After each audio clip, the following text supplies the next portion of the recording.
5v5, where is it? I want to see Chips' rant. I want to react to it. Why Overwatch 1 is better than Overwatch 2, a rant. Oh, this will be good. Okay, all right. So this should be a good one to react to. We have Chipsa. Why Overwatch 1 is better than Overwatch 2, a rant.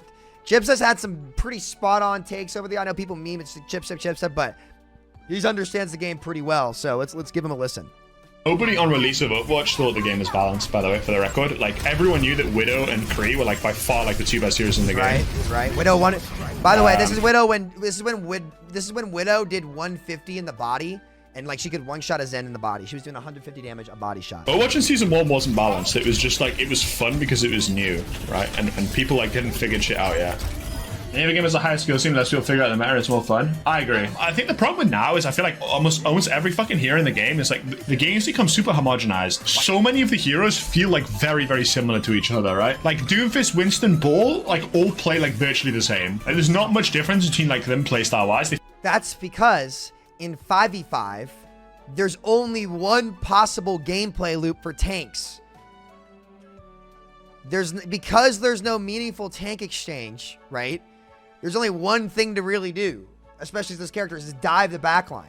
But if there were two tanks, you could focus way more on actually splitting targets, and when there's a meaningful exchange on the front line, and if you play 6v6 for literally 5 minutes as a tank player, you can immediately notice the difference. It's not like it's this super in-depth thing to notice. No, like in 6v6, in any custom you can play, you can immediately feel the difference and more impact on the game with a ton of different play styles because there's actually a micro exchange between tanks that's meaningful. Now, because healing cooldowns have had to become stronger and tank cooldowns have had to become stronger and their health pools are higher, that exchange is so much less meaningful. The stats are so high that like there's no like micro to force things and then punish somebody after, right? They had to make tanks that much more powerful to be in 5v5 and solo exist when they didn't nerf any of the other damage in the game. So, like, there's just not a meaningful frontline exchange. So, a lot of these heroes just have the same gameplay loop. They still have unique identities and mechanics, but there's no actual format that allows them to express that in a unique way that's not one-dimensional. Feel the same, and you have like Sigma Ramatra, and then even heroes like Junker Queen, and especially I think with the supports, like I feel like there's almost no like diversity in what the supports do. You have like Mercy, you have Lucio who are unique, and you have Zen, I guess, is unique. Most of the other supports like Kiriko, Anna, Baptiste, Lifeweaver, Ilari, like they in my opinion, they all play like pretty much the same. Because again, the gameplay loop in 5v5 is extremely one-dimensional, watered down, and doesn't allow for tons of skill expression. That's just the reality. This wasn't a thing. Even at the end of Overwatch 1, when things were miserable, there still was more of that than in this game. And it makes it really like most of them just have like one like fundamental like really overpowered cooldown in their kit. And they have really high damage, and they have really high sustain, and they always have some form of mobility for the most part. It's just like it's just not interesting. It's boring. Similar to Doom and Winston. I mean, like yeah, like for sure, like Doom and Winston, like playstyle wise, like that was my biggest worry when Tank Doom when I first played Tank Doom, is I felt like he just kind of felt like Winston. Like he almost like his shift is almost identical to Winston's shift. Specifically, like Symmetra and Torborn and Bastion, I think are like three really unique heroes that have lost their uniqueness, right? Like Torb, the way Torb should be designed is that the main power of Torb should be in his turret, right? His turret should be doing most of his damage in the game. And the point is that you should play around his turret, right? And once you kill his turret, he's very useless. Now, his turret is just sort of like an extra like cooldown that he uses, and like most of his damage just comes from his left clicks and right clicks. And Symmetra as well. Symmetra should be based around her turrets and around her like and like a TP, right? I see old Torb. No, like old Torb wasn't fun. Like he was obnoxious to play against in the right spots, but at least I felt like he actually was like a unique hero. But now Torb is like either. Okay, so for the most part, he's completely useless, right? And he's only not useless when he's stupidly overpowered. Whereas before, Torbjorn was a hero you picked on like first point defense Hollywood, right? Because there were some really good spots to your turret. Like the way I think about it, right, is if you look at Engineer from TF2, as frustrating as he might be to play against, it's such a fucking cool concept of a class where you have to constantly think about like it's like a macro It's macro class. Again, what they've done with 5v5 in their mind is the same mental line of thinking that ruined Overwatch 1. They wanted to make a complicated game, but make it easier over time. But the reality is, how you make an FPS easier is by lowering the skill ceiling, which goes against what this generation of gamers wants. I'm so sick of hearing, it's for Gen Z gamers, it's for the Zoomers, it's for all this. Bro, the Zoomers are more hardcore gamers than we were. Look at how sweaty these kids get in Fortnite. Look at how sweaty they get in any game. So anybody, and Frito does this all the time, and I call it out to him sometimes. I love Frito to death, but he'll say like, this game's not for you and me. It's for the Gen Z Zoomers. If it was for the Zoomers, they'd be mechanical crackheads like Tree, trying to crank 90s like in Fortnite. They want a game with depth. Don't let them justify a balanced philosophy or a game philosophy of making the game easier for our players so that everyone can feel magical. I'm trying to do it like they do on the dev updates, right? It's like, no, you're just making the game brain dead. You're just removing what made it special. That is such a bullshit term that's clearly just designed to get shareholder interest or just some stupid stuff. Because you know what, man? If you want your game to be good and liked and be special, then you have to let it be special. You can't make it easy for everybody. There has to be a learning curve. And what are they doing in Season 9? The exact same thing that they did in Overwatch 1 that took away what made the game special. Slowly but surely, they've just been taking more and more away from what made Overwatch have a unique identity that made it pop off as a game.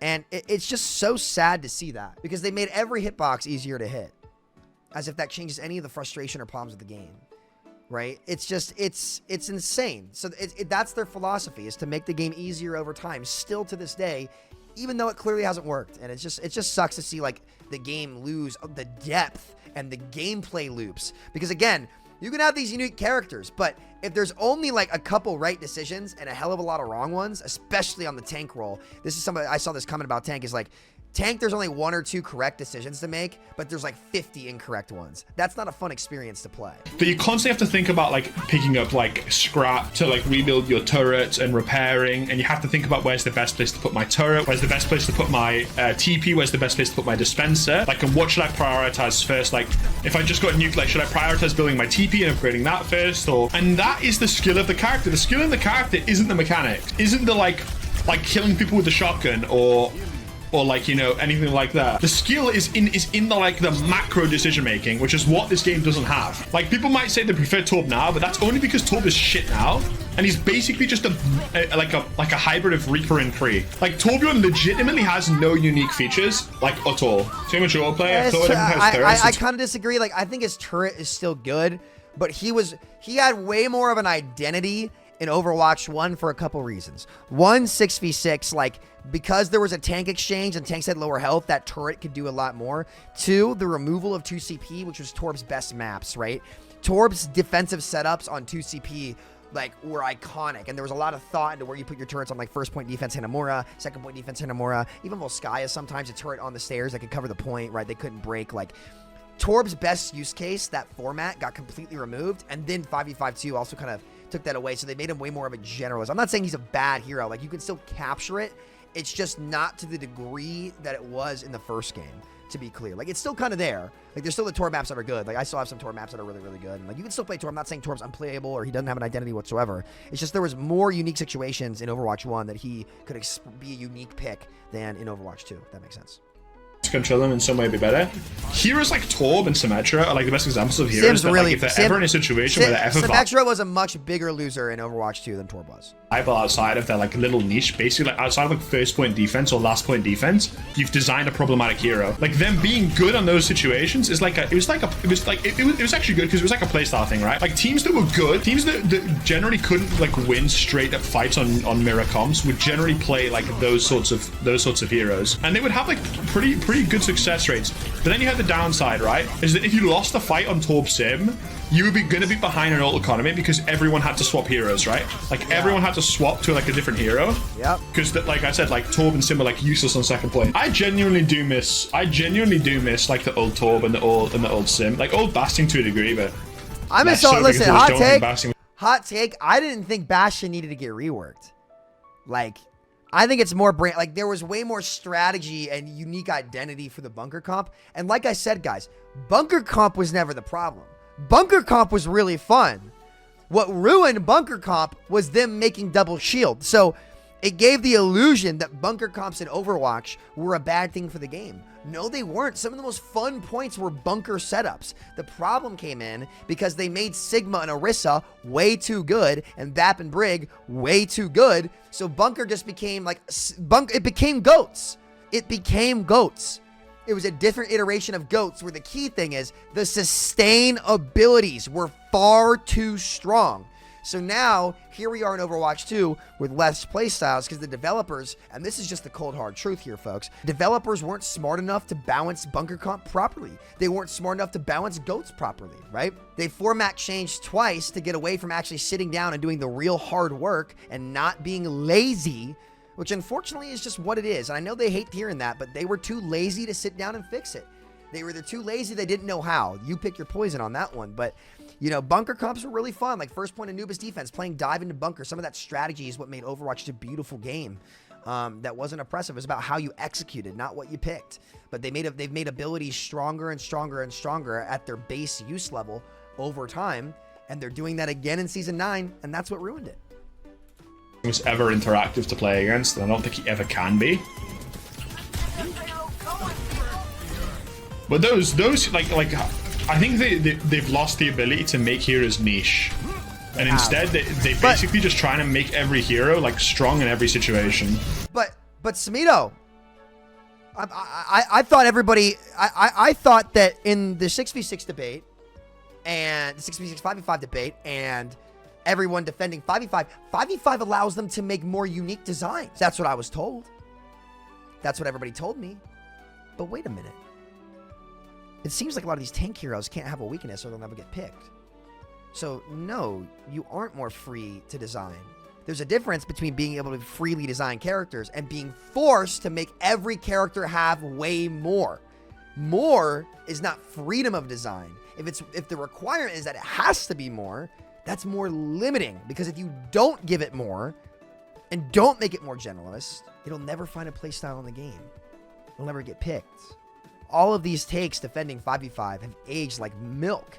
And a lot of the stuff we talked about for 6v6, which allows for more player creativity and heroes to have weaknesses and have a niche, but still be playable as long as you don't have override abilities like the immortalities, then these heroes can better fit a niche in the game, but still be pickable in a lot of situations.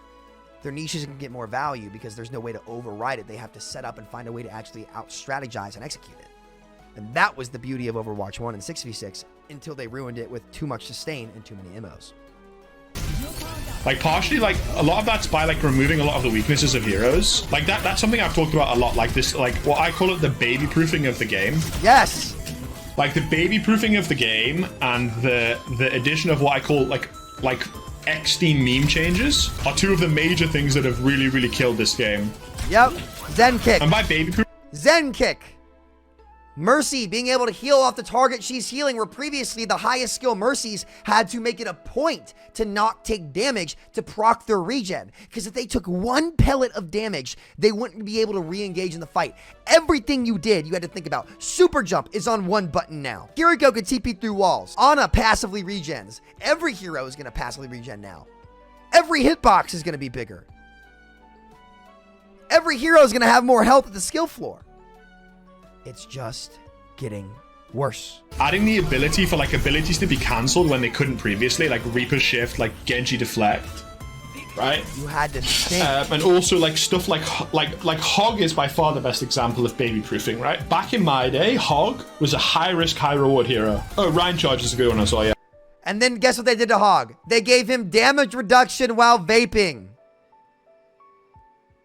So you could just run around like an idiot. And that's when Hog became oppressive and really annoying to play again.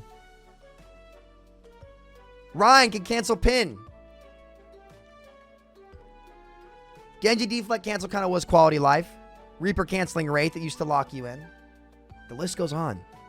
And as time has gone on, it becomes way less about execution because these players don't even have to think about doing things correctly. Which is how things easily become incredibly oppressive. Ryan Charge might be the best individual example, actually, of like if the Ryan used his charge and he inted with the charge, he'd literally just like die and feed, right? But if Ryan used this charge in the right thing, in the right situation, it was really, really high value, which is the way it should be. Like, it's like conceptually from his design, he's like a fucking, you know, like he's like a frontline tank who's just protecting you, and then like he sort of loses, and then he wants to go super aggressive, he charges in, like he just lets go. He loses control. But Hog's the best example, right? Hog has had, like, back in my day with Hog, his hook, if you landed your hook combo, it would one-shot, right? Like, you land a left click, it would one-shot. And to compensate that, his vape, it still healed 300 HP, but it gave you no damage reduction, and you couldn't move during it. So you were punished. You were punished. If you missed your hook, you were it. generally punished. If they dove on you, you were punished. Exactly. And you could be killed. And the upside was... And that's what made it fair. I'll let him talk about the upside, but that's what made it fair. And then when they changed it, it became oppressive. If you land a hook, it's a guaranteed kill pretty much. But nowadays, you can land a hook and you get a kill like a lot of the time. But then if you miss the hook, you can simply walk away and chug your fucking thing. Like, even before the rework, you can just chug your vape and you're fine. You're never gonna die. Yeah, you couldn't move during your vape. So what you do is you just in Overwatch 1, they decided, you know what? Hog feeds too much when he misplays. Let's give him ult reduction, which was his biggest downside as a character, was the fact that if you picked Hog and you misplayed, you fed ult. That was the downside, to be able to be self-healer as a tank and a huge threat on the side. And they just removed the downside. Jeff Kaplan. They make the game brain dead, and them doing this shit to make the game easier doesn't actually make the game easier. It destroys the hero identity. It destroys what made the game special. How's it going? And they've never backtracked on that a single time. Their answer has always been, let's buff everything else. Let's never address the problem. Let's just throw more clothes in our dirty laundry in our closet, and eventually that closet's going to be overrun with dirty laundry.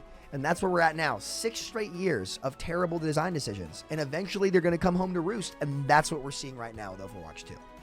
Like, jump in. That's why you've not seen the game turn around. The direction you want to move, press E, and then spin round so you wouldn't get headshot, right? And then I think the biggest one they did was to his ult. Like, the fact that you can stop shooting in your ult, and the fact that you can use your other abilities during your ult, is like literally defeats the whole fucking point of Hog.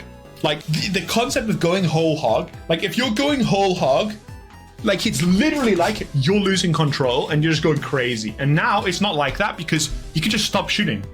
Like, for instance, if you used whole hog into a Genji deflect and he walked in front of his Genji deflect, you'd insta-kill yourself. That's good design. And having to, like, turn around to shoot, like, it's, like, the fact that you can stop shooting now and you can vape if you're chilling, or you can hook whilst your thing. It just doesn't make sense. It's so bad. It's literally making it so bad players get more value for no reason. Reaper is not a cancel, but Reaper not having a cancel is good. It's a good thing. Because it makes you have to be smart when you commit. It raises the skill ceiling of the game. So there's always ways for you to get better. The game doesn't bail you out for free. You as the player have to make the correct decisions. And that's what made Overwatch so fun and unique. So it made it beautiful. And if you look at all the design changes they've made, it's just become more and more brain dead. Not better, brain dead. And Team 4 will never understand that. Because they're playing in gold. I don't care what they say about GM players they have. Ain't no way. Ain't no way they got anybody who really understands this stuff on that dev team. I refuse to believe it. Having to make decisions that if you make the wrong decision you get punished for is something that should be in the game. Like, if you Rhine charge in the wrong spot, you should get punished for it. Rather than if you Rhine charge, you just instantly tap shift again, cancel it, you get there's no punish. You lose the cooldown, that's it. It's just so, like, they've dumbed down the game to such a ridiculous degree when it comes to, like, actually being able to punish people who make mistakes. Now it's crazy. And given, like, the amount of, like, supports that have just, like, the overtuning of the support role, you just can't punish somebody who makes mistakes anymore the way you used to be able to. If someone used, like, their cooldown wrong, like Hog used his vape wrong or missed his hook, you can actually kill the guy. Nowadays, you just can't. You cannot do it. It's just stupid, man. And not only that, but in 6v6, because players had less health and the cooldowns were punishing, there were actually way more opportunities to find these kills if you were a smart player. Which is why, even though 5v5 is supposed to be faster paced fights, which means you're supposed to be fighting more, you'd think that would mean that you would get more eliminations per 10 minutes. But no, it's actually gone down, right? You got more in 6v6 open queue in GOATS meta playing DPS than you do now. Your damage per 10 per limb you get, at least from what I've seen in games, there are so many more games now where you have an insane amount of damage. I'll have 8,000 damage and 8 kills. 1,000 damage per limb? Come on. And that's just because they've just changed all the abilities like that, as well as made people at their base health pool be higher. So it is dumbing down the game. They just took what made Overwatch special and made it less special in this game, and they're still doubling down on it. Overwatch 2's PvP is less special and unique and fun than Overwatch 1's, and it's only going to get worse. It's so frustrating. I hate it. I hate it. I hate it. My team is AFK. My team is... Chips spot on as always, man. Moira fading an ult. List goes on. It's not going to get any better, guys. From here on out, it's only going to get worse. Only solution is to bend Roadhog over and pound while ulting. And on that note, I will see you guys tomorrow.